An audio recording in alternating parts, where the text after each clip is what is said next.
c'est un défi pour toute la province du Nouveau-Brunswick, c'est pas seulement Tracadie-Charlotte.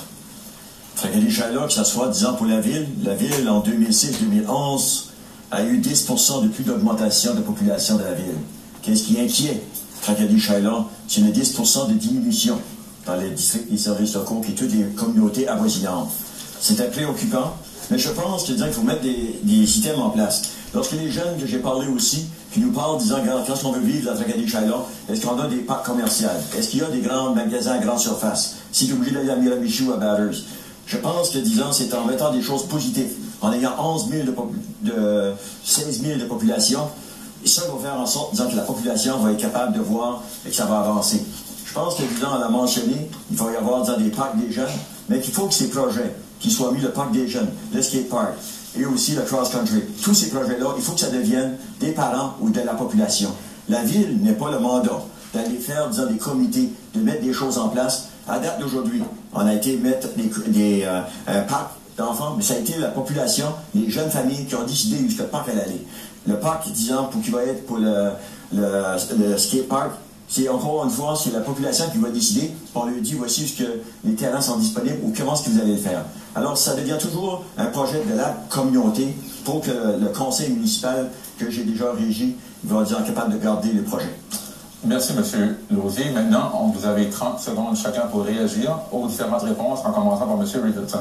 Moi, j'ai entendu parler d'un parc, puis la décision de la communauté d'installer un parc, puis toutes ces choses-là. Mais je veux aviser aussi la population qu'il y a un terrain qui a été donné à la ville dans le but de créer un parc communautaire. Ça jamais, les personnes qui sont mises en place, ils n'ont pas procédé, ils n'ont pas avancé sur ces sujets-là. C'est des dossiers comme ça aussi qui peuvent être attrayants pour les familles. Avoir une place à aller faire marcher ton chien, amener tes enfants en balade. Il faut être... Merci, M. Richardson. Poursuivons avec Mme. J'aimerais rajouter sur la question du parc à se demander, est-ce que c'est vraiment l'endroit idéal où il a été situé présentement? Est-ce possible, avec la location actuelle, d'ajouter, par exemple, des installations, que ce soit une pataugeuse, que ce soit des glissades, que ce soit des arbres, que ce soit des bancs pour les adultes, que ce soit des petites cantines ou ainsi de suite? L'espace n'est plus là. Alors maintenant, on m'a dit qu'on tente de changer le parc d'endroit. Alors, c'est juste pour dire que ça demande une planification. Merci, Mme Haché. M. Lausier. J'ai jamais entendu parler que le parc devait changer. Tout ce que j'ai su, c'est que le parc a été placé à l'automne dernier, payé par les entrepreneurs, payé par la population. La municipalité a fourni un terrain et a fourni, disons, aussi un 10 000 sur le projet. Le projet du parc le parc d'enfants qui a été installé à l'arrière, il y avait des raisons. C'est parce que ça y prenait, disons, tout le système des salles de bain, ça y prend, disons, aussi un système clôturé. C'était la famille qui a décidé que c'était les critères, pas la ville de Tracadie-Charlotte. Mais je pense, disons, qu'il faut développer la ville dans cette vision. Merci, M. Lausier. Nous allons maintenant rentrer à la 5e question. Comme pour les questions précédentes, vous aurez 1 minute 30 pour répondre, mais qui sera suivi d'un débat de 3 minutes. Donc, débutons avec Mme Haché. C'est bien de vouloir attirer de nouvelles entreprises. Mais que comptez-vous faire pour appuyer nos entrepreneurs locaux?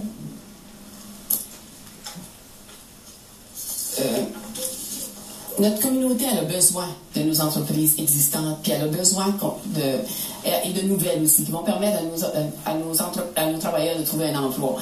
On a une municipalité de 16 000 citoyens à partir du 1er. C'est vraiment une occasion unique, OK? On se retrouve avec des forces, des outils économiques, des outils politiques et financiers qui devraient nous permettre d'attirer de nouvelles entreprises. Puis lorsque de nouvelles entreprises arrivent, ça fait l'affaire à tout le monde.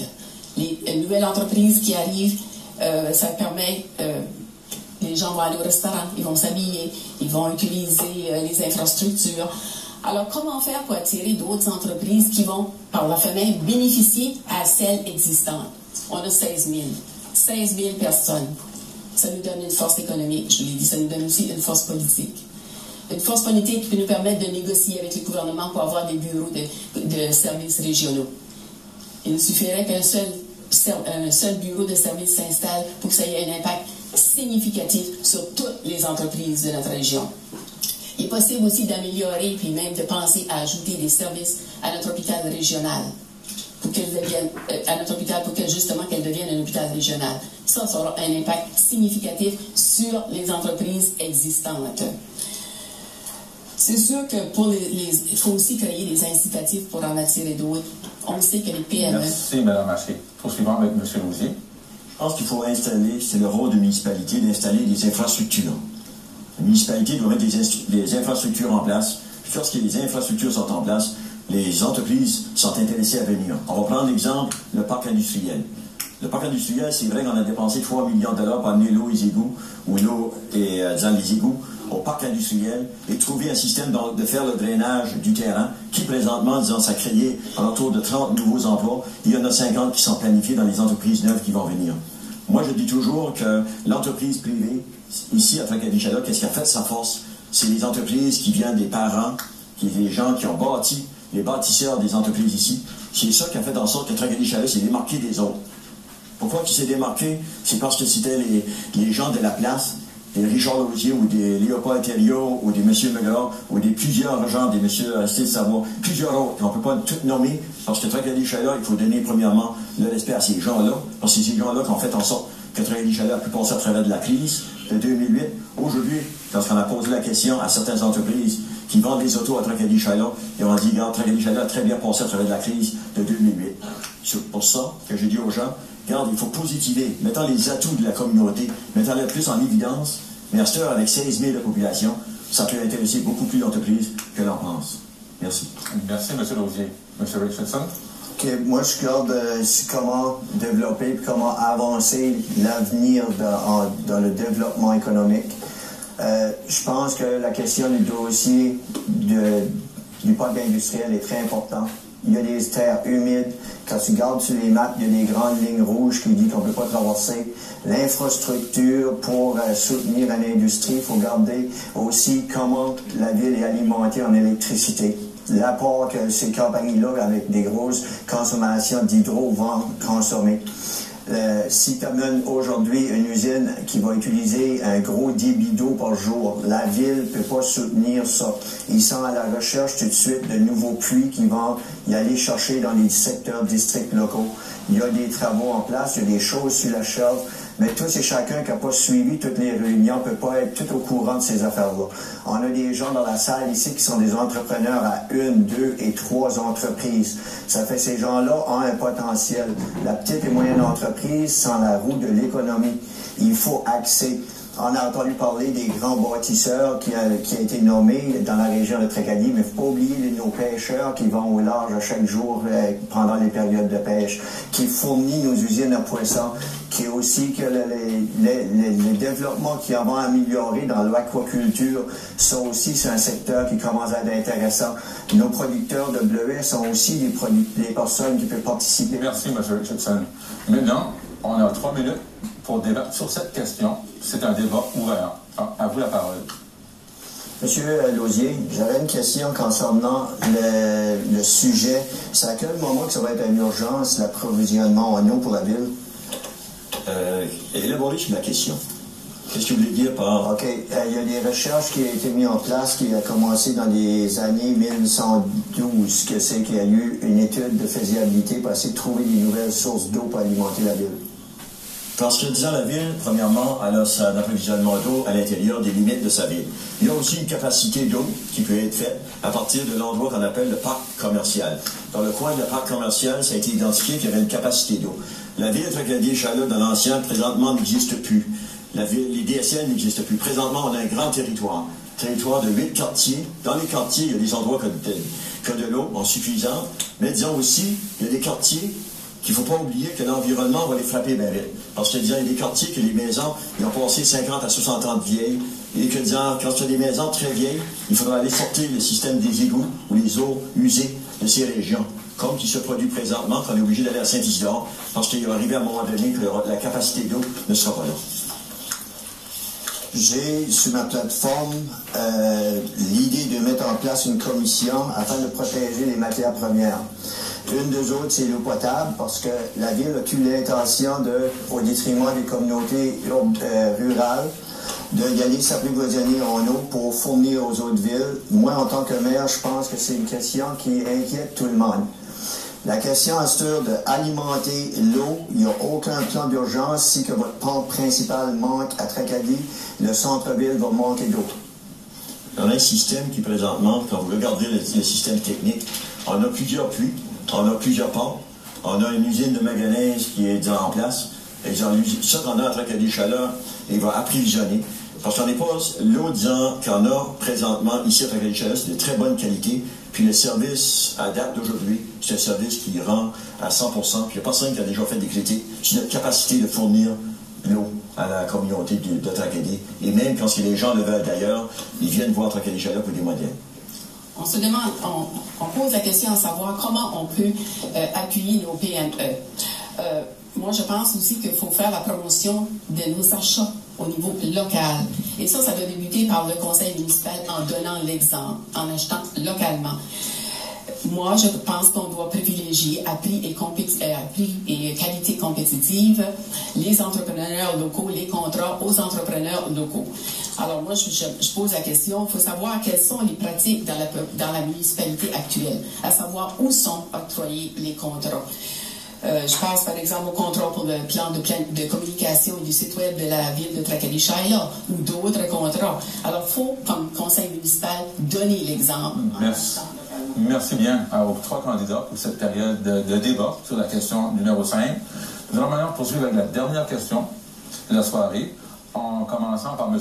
Lausier. Donc voici la question. Comment voyez-vous le développement futur de l'industrie touristique de notre municipalité? Je pense que le CMA 2009 a été le plus bel exemple. Le CMA 2009, lorsqu'on a fait ici à Tracadie-Chaleur un exemple, il y avait des activités dans tout le grand Tracadie-Chaleur. C'était pas juste au centre-ville, avec la rue fermée. Il y en a eu à Benoît-Fils, il y en a eu à Saint-Paul, il y en a eu à Sommeil, il y en a eu à Rivière-à-Truc, il y en a eu partout. Alors, quand on parle du tourisme, il faut premièrement désigner qu'est-ce qu'on veut. Dans l'ancien, il y a aussi des très beaux choses qui se passent présentement dans certains quartiers. Si on va au lieu du Portage-Sud, ils ont des belles activités. On va à Saint-Irénée, il y a aussi le bazar, il y a aussi des activités. On va à Saint-Paul, il y a des activités au centre communautaire. Alors, chacun a son secteur culturel qui est très, très actif. Alors, pour moi, je dis que tout le grand Tracadie-Chaleur, basé sur l'expérience du CMA 2009, basé sur qu'est-ce qu'il a fait comme Tracadie Story 1, 2, 3, qui a fait, disons, des choses, qui a démontré à la population qu'il y avait une vie très active culturellement ici à Tracadie-Chaleur. Merci. Merci, M. Lausier. M. Richardson? Le développement touristique dans la région, c'est sûr que c'est une attrait importante parce que c'est une industrie qui génère assez d'argent. Il faut être aussi réaliste que tout de suite, on en bénéficie surtout en période estivale. Sur le côté hivernal, il y a beaucoup de structures qui pourraient être mises en place. On sait qu'il y a des pistes de skidoo qui sont surtout supportées par des personnes qui payent leur carte de membre. C'est pas des financements qui viennent de la ville. On entend parler que maintenant la ville va être là. Qu'est-ce qui va être l'appui? On sait qu'il y a un directeur au loisir qui est en ville, qui est en place. Ça fait lui combien d'argent qu'il va avoir? Parce qu'il ne faut pas oublier que l'assiette fiscale que la ville va recevoir va se chiffrer à 800 millions. À 800 millions, 40% pour la ville, 60% pour les secteurs des districts locaux. Il va falloir faire un équilibre dans tout ça. Parce que pour attirer du monde sur le milieu touristique, peut-être voir quelle plage qui pourrait être développée pour faire un grand centre. Aussi, mettre en stratégie, s'assurer qu'on a quelque chose, qu'on peut avoir les aires de parking nécessaires, les supports d'entretien de toilettes, de rechange, les vestiaires, que tout ça ne se soit pas dans des zones inondables qui vont être perdues, comme qu'on a connu sur les plages de Rivière du Portage qui a été développé. Le secteur touristique, on peut aussi y aller voir nos pêcheurs, savoir eux autres, à même leurs quais, leurs attraits, savoir qu'est-ce qu'ils pourraient offrir au secteur touristique. Merci, M. Richardson. Poursuivant, Mme Haché. Nous avons dans notre région un environnement naturel propice au développement touristique, que ce soit les plages, les forêts, nos rivières, nos cours d'eau. Et on doit capitaliser sur ces forces naturelles-là qu'on a. Le tourisme, c'est vraiment un outil de développement économique et ça peut passer aussi par l'environnement. La culture aussi. Les gens, les touristes, ils aiment d'avoir des activités culturelles, d'avoir des activités de loisirs. Puis vous savez, la culture dans notre société, c'est pas un luxe. C'est pas un luxe, puis c'est définitivement un investissement. c'est rassembleur. Et quand on a des événements artistiques et culturels, ça rassemble nos gens. Les gens sont intéressés à venir dans notre communauté lorsqu'on a de ces activités-là. Alors, le secteur culturel devra faire partie intégrante de notre planification stratégique, justement, pas seulement pour nos citoyens, mais également comme investissement au niveau touristique. On a des organismes locaux qui travaillent à ce niveau-là, alors il faut vraiment les considérer, aller les consulter, parce qu'eux aussi, ils ont des idées. Monsieur Lausier a mentionné nos communautés rurales. Elles ont des infrastructures qui sont intéressantes et ces infrastructures-là doivent se continuer, doivent s'améliorer, mais aussi on doit s'assurer que nos activités qu'on va faire pour le tourisme l'été et l'hiver soient accessibles partout sur le territoire. Merci, Mme Haché. Maintenant, on a du temps pour réagir à cette question en commençant par M. Lausier. Je pense que, disons, comme il a été mentionné, le secteur touristique est en développement. Il y a des secteurs du Lazaret, ici, à Tracadie-Chalet, qu'on a sorti dernièrement parce qu'on veut en parler. Il faut le traiter. C'est un secteur touristique quand ça n'est pas approprié. Le deuxième, quand ça n'est pas approprié, c'est la déportation de Saint-Michel. Quand les gens en parlaient dans Tracadie Story, ça a été toute une histoire. Alors, il y a beaucoup d'histoires comme ça qui pourraient faire du système touristique des choses qui seraient très attrayantes. Merci, M. Lausier. M. Richardson? Concernant le côté touristique, c'est sûr que nous autres, en tant que communauté, on a entendu parler des choses qui est bien à nous autres. Il faut en tirer parti, parce que dans notre système qu'on vit aujourd'hui, avec l'histoire de Tracadie Story, juste pour ramener M. Lausier à l'ordre, c'était surtout la déportation des gens du Charnesay, c'était la communauté distincte. Le développement du communautaire est un enjeu dans le débat ici, tout le monde en parle, mais c'est pas une idée de la vendre à Bragg. Merci, M. Richardson. Mme Haché? Je reviens sur l'idée des parcs, sur la culture et sur les loisirs, qu'on considère comme étant un bel attrait pour attirer nos familles, nos jeunes familles, pour garder nos jeunes. Ce sont des besoins, mais il faut s'assurer que ça soit disponible sur toutes nos communautés, particulièrement dans les communautés rurales, où ils ont déjà des infrastructures en place très intéressantes et qui peuvent facilement être améliorées. Merci, Mme Haché. La période de questions est maintenant terminée. Nous allons maintenant procéder, vous avoir chacun 1 minute afin de résumer ou encore renchérir votre plateforme électorale ou résumer un commentaire, sur la soirée. En commençant par M. Lausier. Merci. Jean du Grand Tracadie-Chalet, avec mon expérience de 6 ans comme maire, votez pour moi pour assurer la prospérité de la nouvelle municipalité. Je suis reconnu comme maire de tous les citoyens et les citoyennes. Je suis ouvert aux projets et aux idées. Comme maire, je travaillerai avec les membres du conseil élus de votre choix pour vous assurer d'avoir une administration municipale efficace, un taux d'impôt foncier concurrentiel et un budget équilibré. De plus, pourquoi voter pour Adéodat Lausier? Parce que je suis un leader en action, un visionnaire, un bâtisseur et un rassembleur. Pour mon expérience à la mairie et mes 32 ans d'expérience en gestion, pour mon intégralité et ma disponibilité, pour poursuivre le travail amorcé pour le développement de tous nos quartiers. Faites confiance au petit gars de Somalaise qui n'a jamais oublié ses racines, qui a déjà fait ses preuves. Vote pour Adéodat Lausier, votre choix, pour une continuité vers une municipalité prospère et unie. Merci, M. Lausier. M. Richardson? Jean, le Grand Tracadie-Chalet, c'est un tremplin qu'on a, une opportunité qu'on a de se regrouper, de devenir un. Tous et chacun. Pas juste garder qui va en bénéficier. Ma plateforme, je l'ai bâtie moi-même. Ma campagne, je l'ai faite par moi-même. J'ai pas de parti politique pris. Je reste neutre. Je vous offre la chance de choisir quelqu'un qui connaît les dossiers, quelqu'un qui n'a pas peur d'y aller puis toucher à tous et chacun, savoir quoi ce qu'est l'intérêt des gens. Dans le passé, j'ai travaillé déjà sur les dossiers. Je suis conscient de quoi ce qu'il y a. Il y a des solutions.